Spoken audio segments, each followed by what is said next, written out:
gang, what is going on? Welcome to this episode of The Dealer Playbook, a podcast that explores what it takes to create a thriving career right here in the retail auto industry. I'm your host, Michael Cirillo. Today, I am excited to bring you my new pal, Marc Lavoie from Autobahn Academy, because we're talking about how to master that follow-up.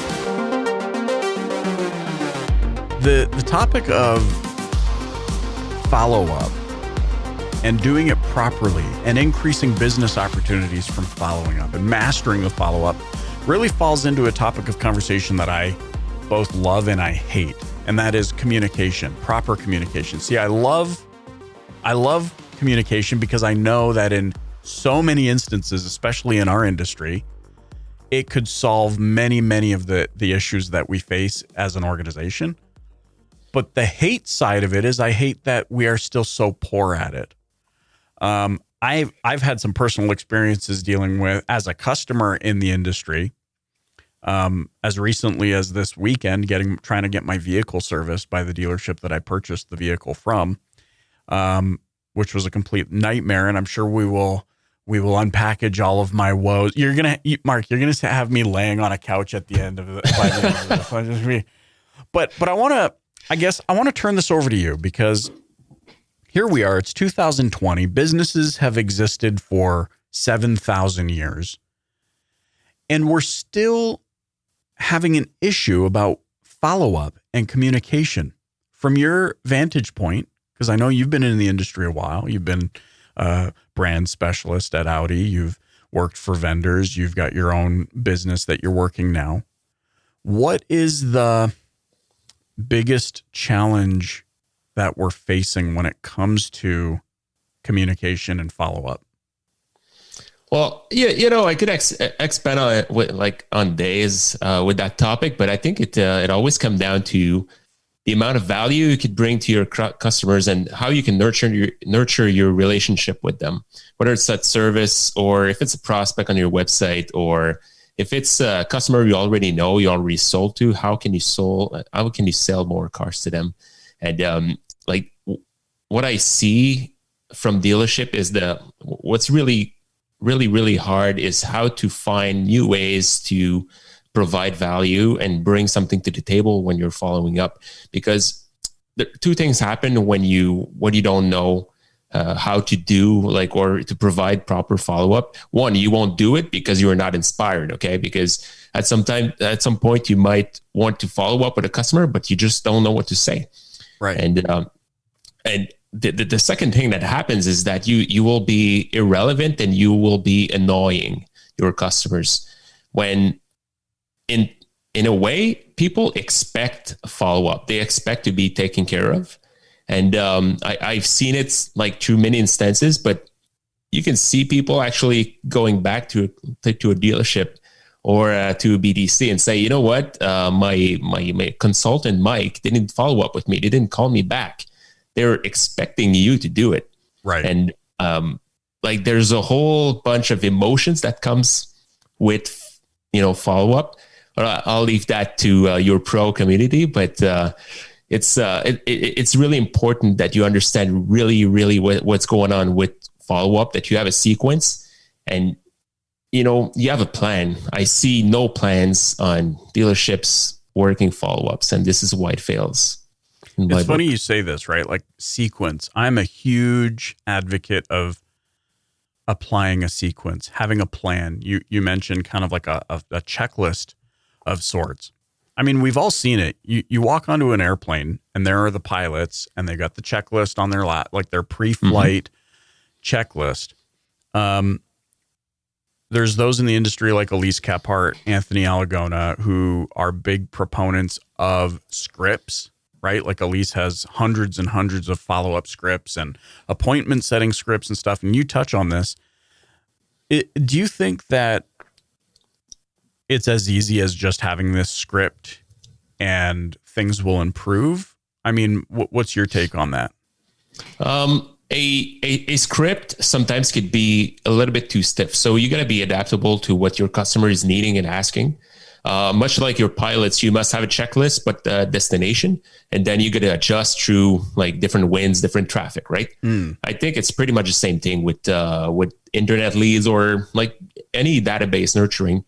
You got to be prepared. And when I talk about a sequence, if you work internet, let's say you're an internet sales manager today, and it's been 3 months you've been in the business. By now, 90% of instances and customers of types of customers and types of customer journeys have already happened. Okay. We can pretty much predict what people need when they need a new car. They're going to be shopping for cars. They're going to be looking for a specific payment if they have down payments. They want to know how much their trading is valued. They want to know the current incentives. Do you have it in stock? So by that time, you should be able to answer all questions from your customers before they do. And if you're able to achieve that through like a sequence, or call it what you want, it will just make sense. And there's one thing I've been brushing up on my side is transferring from time-based sequences to event-based sequences. I work with so many dealerships. They had like a 1 to 90 days follow-up. Like everything was perfect list, perfect script. I mean, it's better than nothing, but day 37 might not apply to Nicole, who's in the market for something else than Robert, Right. And you got to be adaptable, because if you use too many scripts or too many automations, it's not going to be personable. So this is where it really gets tricky. And this is where I think BDCs have a huge role to play in the industry, unless you're really committed as an internet sales manager or someone that doesn't take really too many ups. Yeah. Yeah. I love that you're bringing this up. This is hilarious, because not what you're saying. What you're saying is so hyper relevant.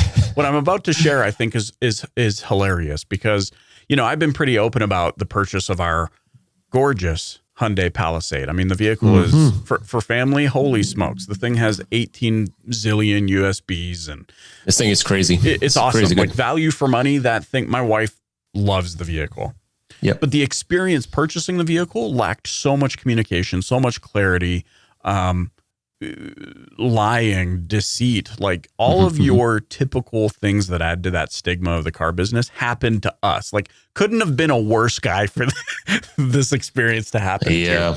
To. But to your point about event-based, why I love that so much is we had a crappy experience that once the sales rep TO'd the deal to the sales manager, who screwed the whole thing up, by the way, it was not her. Poor, person. It was not her. It was the sales manager that screwed things up. She had no clue what was going on. The finance manager had no clue what was going on. The general manager had no clue that any of this was happening to us. It was kind of isolated in a vacuum. However, the only event in the CRM and in the email system was customer in pipeline. So after delivery of the vehicle with a horrible experience, by the way, it took 18 days to get the vehicle when we thought it was going to be 3. The event-based trigger was vehicle delivered. Michael Cirillo promptly gets thank you so much. Would you leave us a positive review on? And so I love what you're saying about event-based, because do you think it's going to cause more work? Potentially, because you're going to have different triggers for different events, but it would not have ticked me off if I had got an email that said, hey,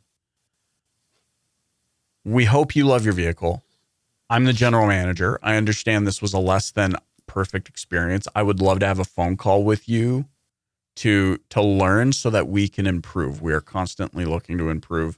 And I'm so sorry that this did not add up. And trigger, here's a gift card to the keg.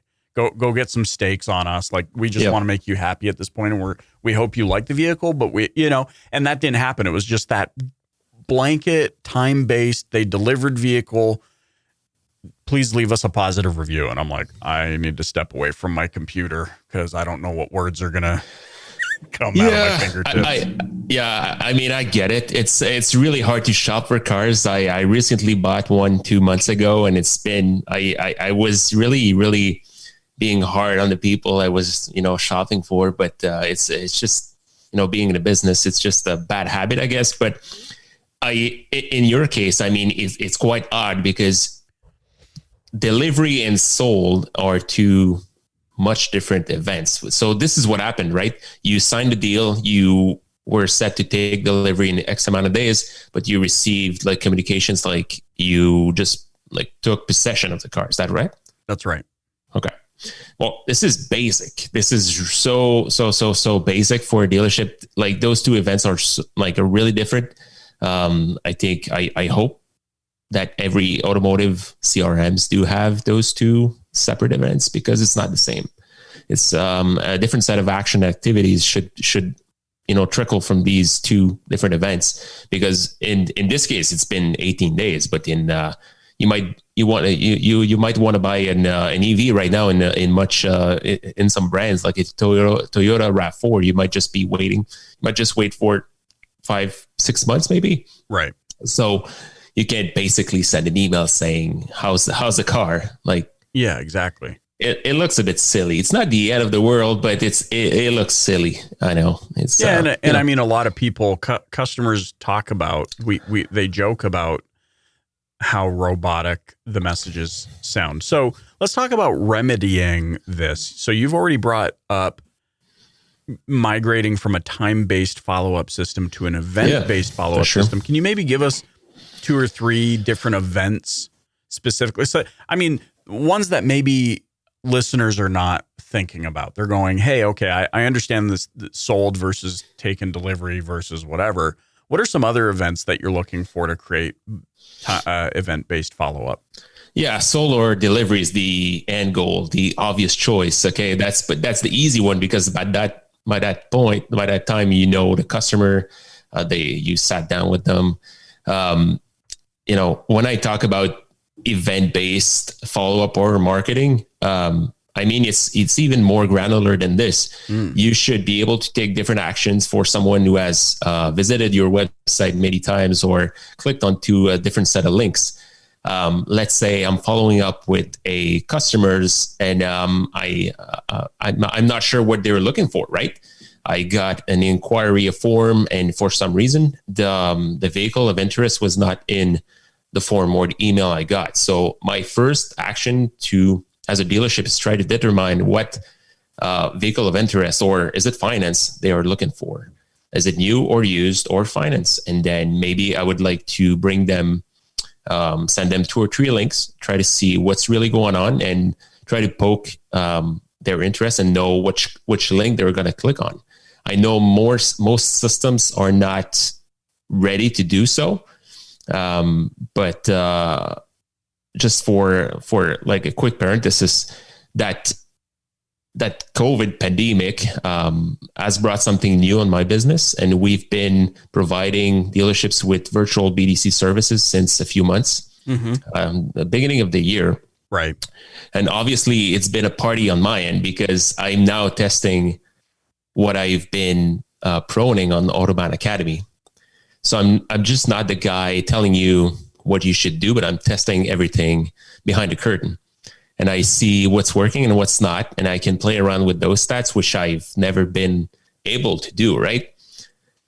And, doing this, I've seen a lot of power in doing so. Try to bring people on the website and see what they're doing instead of, try to guess or going for a generic follow-up sequence that just starts like, hey, we've been in business since 1967.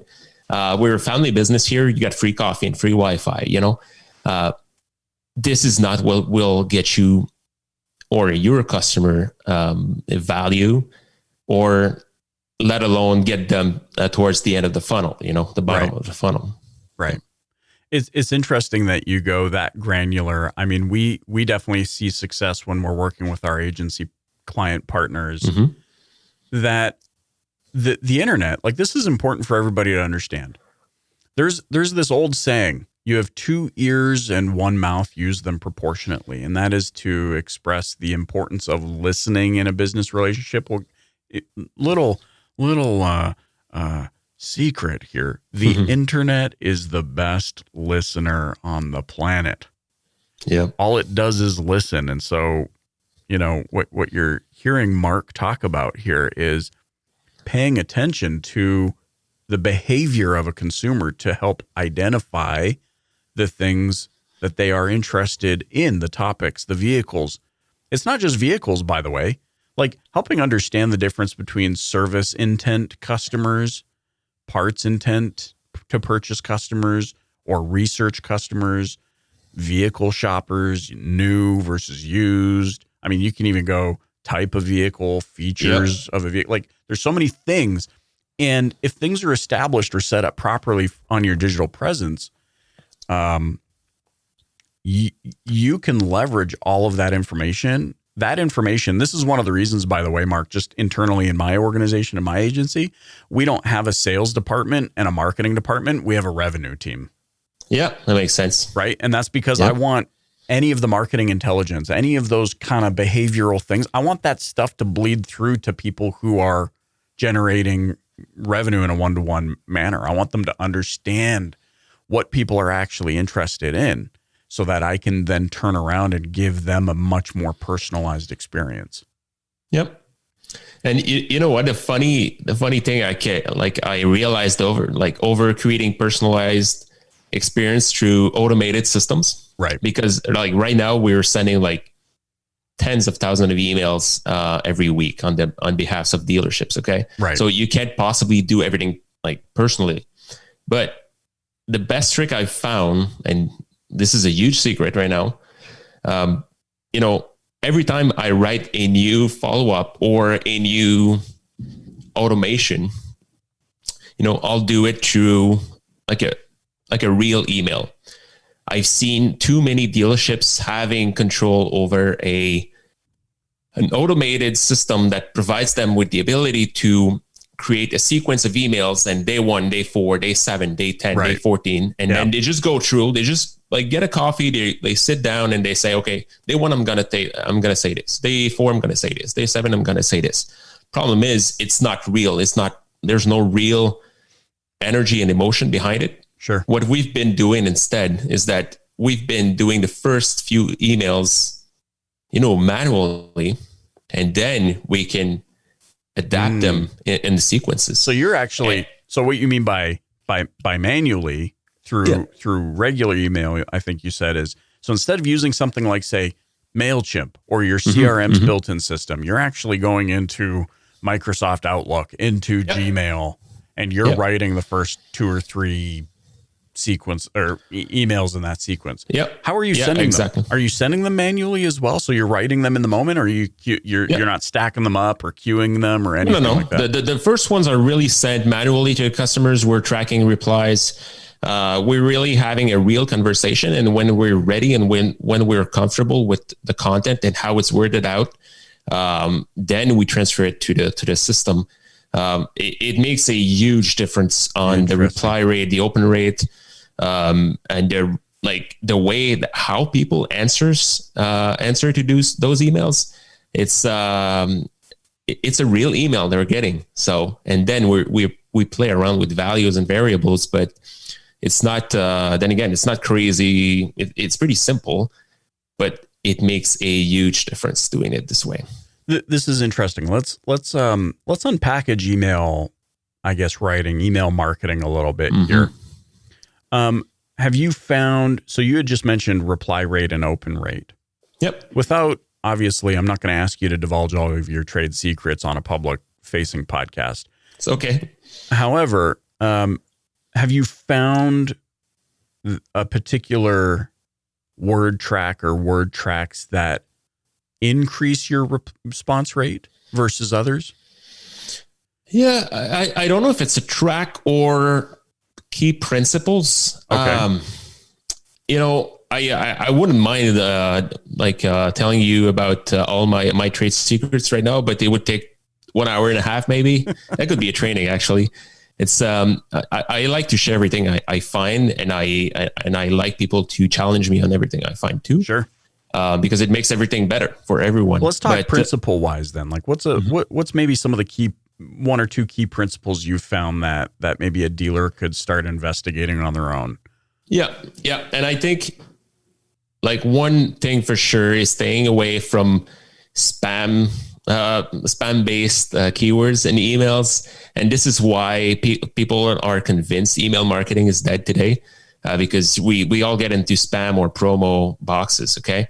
Yeah. You have to write your email just like you would an SMS. It has to be personal and non-promotional. I know it seems pretty funny and simple, but 90% of people are not doing that right now. You can use questions in email titles instead of going for promotions, deal, your price on the new CRV. Right. Like an email title, like, have you seen this, Michael? Exclamation point, might just get you like double open rate than your new your request on X, Y, and Z Honda. Your request on fill in the blank here. It's funny you say that too. I think one thing I would add to that is maybe a word of caution is beware of all caps and beware of too many exclamation points in your subject line. I found when there's all caps and too many, because we can go exclamation point crazy, right? 1, 2, 3, like anything past 1. Like you made your point with 1.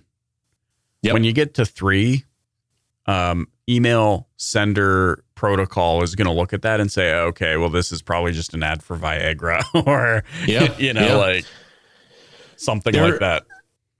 The algorithm or any email client will be seeing what kind of ratio caps to non-caps will be used, exclamation points. If you want to be safe and you want to make it like more easier to open for your customers, just use no caps at all. No caps. Yeah. Like not even the first letter, at least it's going to stand out. That's for sure. Yeah. Because the only goal by now is to have someone open your email. I work with a large BMW dealership in Texas a few months back, and they had like a really hard time doing email marketing, but they had a database of like 110,000 customers prospects and customers. I mean, I told them right off the bat, I said, you could switch your whole ad money out and just write it off your database. Yeah. But at the same time, they had an open rate of 8%. They really, over time, I looked at what they did and they really shot their database there. They got like spam.